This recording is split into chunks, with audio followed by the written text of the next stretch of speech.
Praise the Lord. கர்த்தருடைய பரிசுத்த நாமம் மகிமைப்படுவதாக.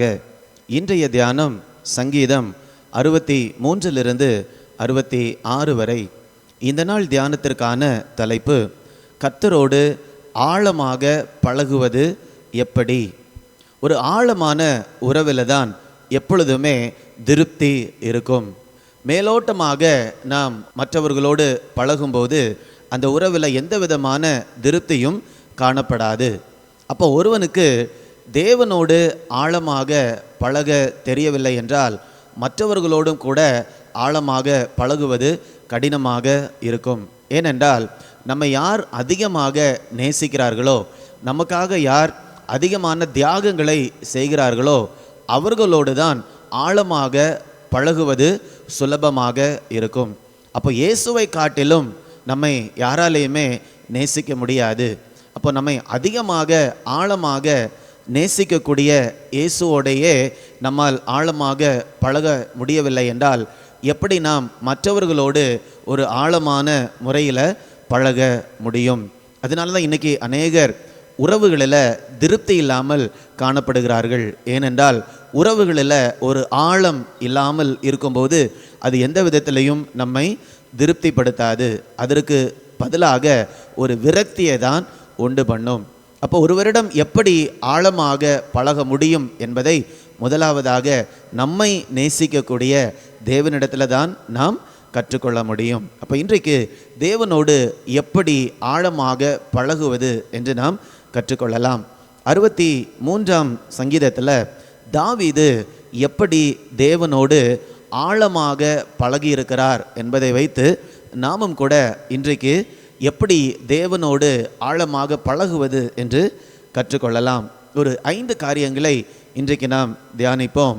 முதலாவதாக, தேவனோடு ஆழமாக பழக வேண்டும் என்றால் நமக்கும் தேவனுக்கும் இருக்கக்கூடிய உறவு அது தனிப்பட்ட முறையில் இருக்க வேண்டும். தேவன் எல்லாரையும் நேசிக்கிறார், உலகத்தை நேசிக்கிறார்.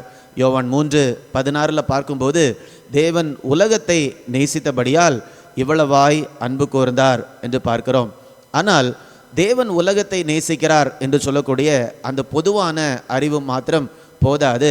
தனிப்பட்ட முறையில் தேவனை நாம் அறிந்து கொள்ள வேண்டும். சங்கீதக்காரன் 63ஆம் சங்கீதம் 1ஆம் வசனத்தில் இவ்வாறு சொல்லுகிறார், தேவனே நீர் என்னுடைய தேவன். அவர் எல்லாருக்கும் தேவன்தான். இந்த வானம் பூமி, பூமியில் வாழக்கூடிய எல்லாவற்றையும் சிருஷ்டித்தது தேவன்தான். ஆனால் இந்த இடத்துல தாவீது சொல்லும்போது தேவனை ஒரு பொதுவாக அவர் பேசவில்லை. தேவனே நீர் என்னுடைய தேவன். அப்படி என்றால் அர்த்தம் என்ன? தாவீதுக்கு தெரிந்தது, தேவனுடைய இருதயத்தில் எனக்கு என்று சொல்லி ஒரு சிறப்பான ஒரு ஸ்பெஷலான இடம் இருக்கிறது. அந்த இடத்தை தேவன் வேற யாருக்கும் கொடுப்பதில்லை. எனக்காக தேவன் அவருடைய இருதயத்தில் வைத்திருக்கக்கூடிய இடத்தை அவர் வேற யாருக்கும் கொடுப்பதில்லை என்று சொல்லக்கூடிய ஒரு ஆழமான விசுவாசம் தாவீதுக்கு இருந்தது. புதிய ஏற்பாட்டில் அப்போஸ்தலனாகிய பவுல் கலாத்தியர் 2ஆம் அதிகாரம் 20ஆம் வசனத்தில் கூட அவர் இவ்வாறு சொல்லுகிறார், என்னில் அன்பு கூர்ந்து. இயேசு எல்லாரையும் நேசிக்கிறார், எல்லாருக்காகவும் சிலுவையில் மரித்திருக்கிறார். நான் பவுல் அதை எப்படி சொல்லுகிறார் என்றால், என்னில் அன்பு கூர்ந்து எனக்காக மரித்த இயேசு என்று சொல்லி. அப்போ என்னை தனிப்பட்ட முறையில் இயேசு நேசிக்கிறார் என்று சொல்லக்கூடிய அறிவு அப்போஸ்தலனாகிய பவுலுக்கும் கூட ஆழமாக காணப்பட்டது. நம்முடைய வாழ்க்கையிலும் கூட நமக்கும் தேவனுக்கும் இடையே ஒரு தனிப்பட்ட உறவு இருக்கிறதா? அப்படி இல்லை என்றால் நீங்கள் விசுவாசத்தோடு தேவனோடு ஒரு தனிப்பட்ட உறவுக்குள்ளாக செல்லலாம். நாம் ஒவ்வொருவரோடும் தனிப்பட்ட முறையில் அவர் உறவாட வேண்டும், பழக வேண்டும் என்று தான் விருப்பப்படுகிறார். இரண்டாவதாக, தேவனோடு நாம் ஆழமாக பழகுவது எப்படி? நம்முடைய முதன்மையான நேரத்தை நாம் தேவனுக்கு கொடுக்க வேண்டும். ஏனென்றால் நேற்றைய தினத்தில் உள்ள தியானத்தில் கூட பார்த்தோம், தேவனை காட்டிலும் நம்ம யாராலையுமே அதிகமாக ஆழமாக நேசிக்க முடியாது. அப்போ யாருக்கு நம்முடைய முதன்மையான நேரத்தை கொடுப்போம்? யார் நம்மை அதிகமாக நேசிக்கிறார்களோ அவர்களுக்கு தான் கொடுப்போம். அப்போ தேவன் நம்மை அதிகமாக நேசிக்கிறபடியால் சங்கீதக்காரன் இவ்வாறு சொல்லுகிறார், 63 1ஆம் வசனத்தில் அதிகாலமே உம்மை தேடுகிறேன். இப்போ அதிகாலமே என்று சொன்னால் என்ன அர்த்தம்? தன்னுடைய முதன்மையான நேரத்தை அவர் தேவனுக்கு கொடுக்கிறார். அதிகாலமே என்று சொல்லும்போது காலையில் நம்முடைய மனது நல்லா ஃப்ரெஷ்ஷாக இருக்கும். அப்படிப்பட்ட நேரங்களை நான் தேவனுக்கு முதலாவதாக கொடுக்கிறேன் என்று தாவீது சொல்லுகிறார். அப்போ தேவனோடு நம்ம ஆழமாக பழக வேண்டும் என்றால் நாம் அதிகாலையில் அல்லது நம்முடைய முதன்மையான நேரத்தை, எப்போ நம்ம ரொம்ப ஃப்ரெஷ்ஷாக இருக்கிறோமோ அந்த நேரத்தை நம்ம யாருக்கு கொடுக்க வேண்டும்? தேவனுக்கு கொடுக்க வேண்டும். அப்பொழுது தான் அவரோடு நாம் ஒரு ஆழமான உறவுக்குள்ளாக கடந்து செல்ல முடியும். 3ஆவதாக மன சோர்வின் நேரத்தில் தேவனை தேட வேண்டும். இப்போ இன்றைக்கி நிறைய நேரத்தில் நமக்கு மன சோர்வுகள் வரும்போது பலவிதமான காரியங்களை செய்கிறோம். ஒரு சிலர் ரொம்ப ஸ்ட்ரெஸ்ஸாக இருக்கும்போது, மன அழுத்தத்திலேயோ அப்படி இருக்கும்போது அதிகமாக சாப்பிடுவாங்க. அதன் மூலமாக அவர்களுடைய மன வேதனையை சற்று குறைப்பதற்காக, அல்லது டிவியில் ஏதாவது ப்ரோக்ராம் பார்ப்பாங்க, மொபைல் ஃபோனில் ஏதாவது செஞ்சிட்ருப்பாங்க.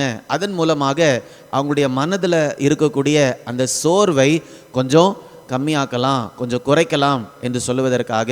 நான் சங்கீதக்காரன் தன்னுடைய வாழ்க்கையில் மிகவும் சோர்வான நேரத்தில் அவர் என்ன செய்தார் தெரியுமா?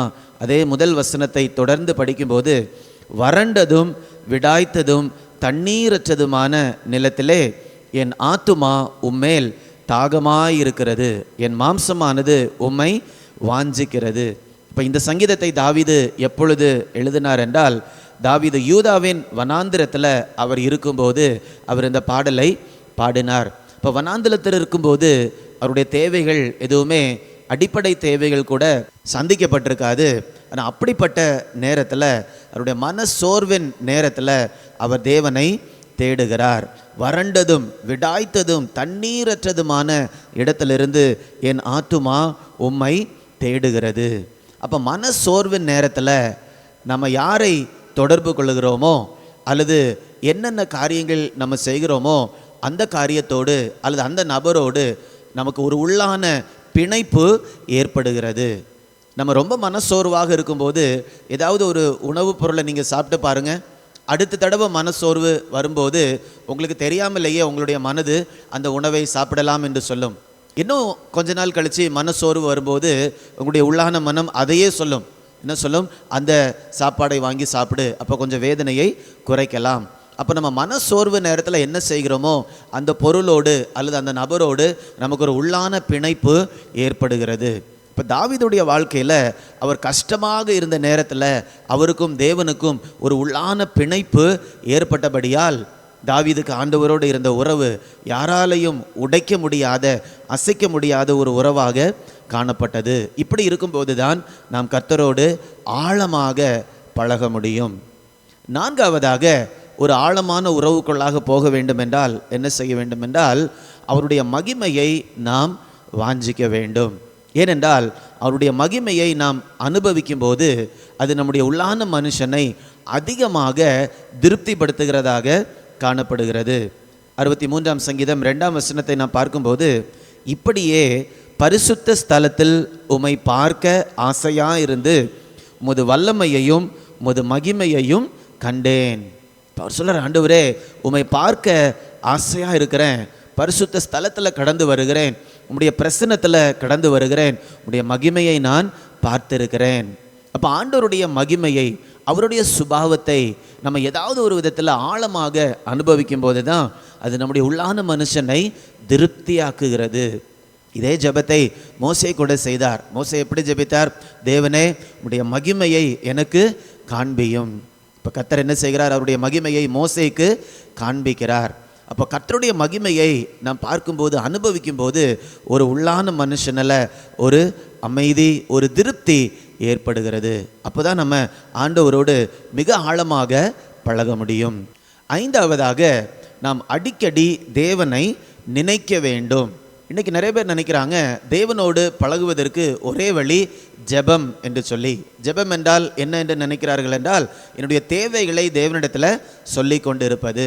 ஆனால் அது நல்ல காரியம்தான். நம்முடைய தேவைக்காக தேவனை நாம் சார்ந்திருக்க வேண்டும். ஆனால் தேவனோடு இன்னும் நல்ல ஆழமாக பழக வேண்டும் என்றால் ஜெபம் மாத்திரம் போதாது. அப்படி என்றால் நம்முடைய தேவைகள் எல்லாம் சந்திக்கப்பட்டிருக்கும் போது நம்ம என்ன பண்ணுவோம்? ஜெபிக்கவே மாட்டோம். ஆனால் சங்கீதக்காரனுடைய அனுபவம் என்னவென்றால் அடிக்கடி தேவனை நினைத்து கொண்டே இருந்தார். 6ஆம் வசனத்தில் பார்க்கும்போது, என் படுக்கையின் மேல் நான் உம்மை நினைக்கும் போது ராஜாமங்களில் உம்மை தியானிக்கிறேன். நான் ஜெபிக்கிறேன் என்று சொல்லலை, அவர் தியானிக்கிறார். அதை காட்டிலும் நான் உம்மை நினைக்கிறேன். நமக்கு பிடித்தவர்களை நம்ம என்ன செய்வோம்? அவர்களை நினைத்து கொண்டே இருப்போம். அடுத்தது அவங்க எப்போ வருவாங்க, அவங்களோட எப்போ நான் பேசுவேன், அவங்க எப்படிப்பட்டவங்க, இதற்கு முன்பதாக அவங்க என்னோட பேசும்போது எப்படியெல்லாம் எனக்கு அனுபவம் கிடைத்தது என்று சொல்லி அவர்களை குறித்து நம்ம என்ன பண்ணிகிட்டு இருப்போம்? யோசித்து கொண்டே இருப்போம், நினைத்து கொண்டே இருப்போம். ரொம்ப பிடிச்சவங்களை குறித்து நம்ம படுக்கும்போது கூட என்ன பண்ணிகிட்டு இருப்போம்? அவர்களை நினைத்து கொண்டே இருப்போம். தூக்கம் வராத நேரத்தில் அவர்களையே நினைத்து கொண்டு இருப்போம். அடுத்தது நம்ம இவங்களை எப்போ பார்க்க போகிறோம், இந்த மாதிரி நம்ம யோசித்து கொண்டே இருப்போம். சங்கீதக்காரனுடைய அனுபவமும் இதுதான். என் படுக்கையிலே நான் உம்மை நினைக்கும் போது. அப்போ தேவனோடு நாம் ஆழமாக பழக வேண்டும் என்றால் ஜெபம் மாத்திரம் போதாது. நம்முடைய தேவைகளை நம்ம ஆண்டவர்கிட்ட சொன்னால் மட்டும் போதாது. தேவனை நாம் வாஞ்சையோடு விருப்பத்தோடு அவரை நம்ம என்ன பண்ணணும்? நினைத்து கொண்டே இருக்க வேண்டும். அப்பொழுதுதான் நாம் தேவனோடு ஒரு ஆழமான உறவுக்குள்ளாக செல்ல முடியும். நான் ஏற்கனவே சொல்லியிருந்தேன், ஒரு ஆழமான உறவில் தான் நமக்கு உள்ளான திருப்தி காணப்படும். அப்போ தேவனோடு உள்ள உறவில் நமக்கு ஒரு ஆழமான திருப்தி வேண்டுமென்றால் நம்ம என்ன பண்ணணும்? அவரோடு ஆழமாக பழக வேண்டும்.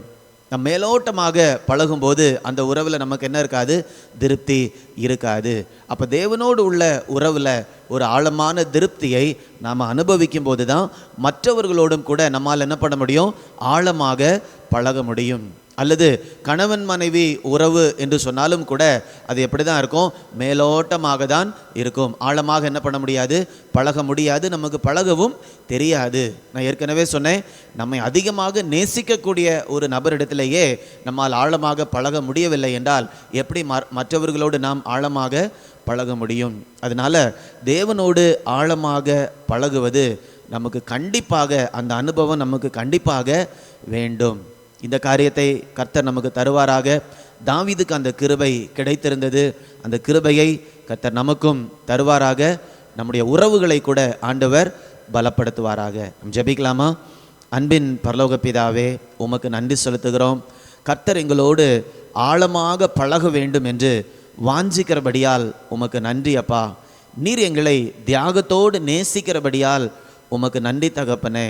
உமோடு மட்டும்தான் நாங்கள் மிக ஆழத்தில் பழக முடியுமப்பா. ஏனென்றால் நீர் மாத்திரம்தான் எங்களுக்கு ஒரு பாதுகாப்பான நபராக இருக்கிறீர். எல்லா சூழல்களிலும் நீர் எங்களுக்கு பாதுகாப்பாகவே காணப்படுகிறீர். உமக்கு நன்றி தகப்பனே. இந்த அதிகாரத்தில் சங்கீதக்காரனாகிய தாவீது எப்படி உமோடு ஒரு ஆழமான ஒரு தொடர்பை ஏற்படுத்தி இருந்தார் என்று நாங்கள் தியானிச்சிருக்கிறோம் தகப்பனே. அந்த ஒரு கிருபையை எங்களை ஒவ்வொருவருக்கும் ஆண்டவர் தரும்படியாய் ஜெபிக்கிறேனப்பா. நாங்கள் ஒவ்வொருவரும் இயேசுவோடு ஆழமான முறையில் பழக ஆண்டவர் கிருபை தரும்படியாய் ஜெபிக்கிறேனப்பா. அந்த உறவில் ஒரு ஆழமான திருப்தி எங்கள் ஒவ்வொருவருக்கும் ஏற்படுவதாக, அதன் மூலமாக எங்களுடைய மற்ற உறவுகளில் கூட ஒரு பெரிய மறுமலர்ச்சி இயேசுவின் நாமத்தில் ஏற்படுவதாக தகப்பனே. இப்படிப்பட்ட கிருபையை கொடுத்து எங்களை ஒவ்வொருவரையும் ஆண்டவர் ஆசீர்வதியும். மீட்பர் இயேசுவின் மூலம் கேட்கிறேன் ஜீவனுள்ள நல்ல பிதாவே. ஆமேன், ஆமேன். God bless you. God bless you.